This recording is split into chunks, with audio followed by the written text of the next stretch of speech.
Arts education is taken very seriously here in the St. Louis area, and sometimes the reach of educators extends halfway around the world. In the example you're about to see, it's the third world. I shouldn't give you another chance, but instead I will leave the baby with you under one condition. If you can guess my name in 3 days' time, then the baby will be yours. You've never seen the fairy tale Rumpelstiltskin told the way these girls from the nation of Gambia tell it. Their play, produced in the summer of 2012, came about through the efforts of an educator on the staff of the Repertory Theatre of St. Louis. Marsha Coplon spent a month in that country after a conversation with a friend who had agreed to volunteer there as a teacher. And she was talking to me and said, I don't have hobbies, I don't know crafts, I'm not sure what I'm going to go teach the girls. And I said, well, the Rep does the Wise Write program, which is writing literacy through playwriting. With fifth graders, you should really do the first part of that program. It would be so easy to do.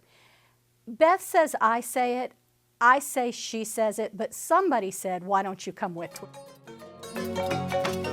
Gambia, also called the Gambia, is located in Western Africa, surrounded by Senegal.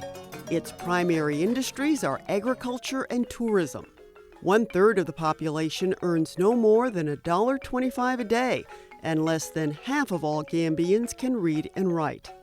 Girls in the Gambia, for the most part, are not educated beyond elementary school. Secondary schools charge tuition, which is out of reach for many families. Girls are expected to marry young, bear children, and care for older relatives. It's against that backdrop Marsha Coplon arrived in Lamon Village in 2012. For the month of July, Coplon taught after-school classes for girls through Starfish International. Its mission is to give Gambian girls a better life through advancing their education. Girls who keep up their academic studies and Starfish activities have their tuition paid. In Marsha Coplon's playwriting group, she and her students gathered Gambian folk tales and European fairy tales, and the girls voted on 2 they would adapt. The first you saw at the beginning of our story, Rumpelstiltskin, the German tale that was popularized when it was published by the Brothers Grimm.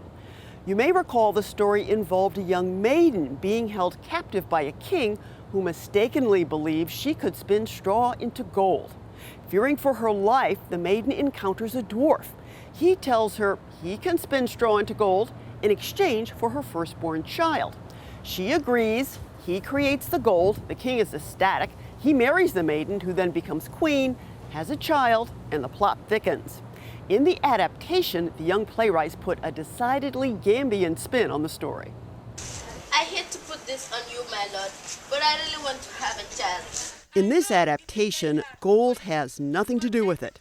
The queen strikes a bargain with the dwarf because she's barren. They are a polygamous nation. You can have up to 4 wives, and the wife's duty is to get married and have children. And so within the same compound, you have a wife with 7 to 8 kids, with all of the other wives with 7 to 8 kids. Now, they have a high infant mortality rate. They have a high infant rate of death for kids under 5 and women in childbirth. But it is getting married and having children is a key thing. So in Rumpelstiltskin, when the queen could not have children, that gave a whole new meaning to the story. Conga! Yes, mother! I am not your mother, you good-for-nothing creature. Your mother was a good-for-nothing, and so are you. The other story was entitled The Two Kumbas, a tale much like Cinderella, complete with a wicked stepmother and a Prince Charming. The Repertory Theatre of St. Louis published both works as a memento for their authors. I left them with a lot of tools to do. I left them with worksheets and information that could help them go from here. There is a woman that teaches at the University of Gambia that observed me, and she wants to continue with them.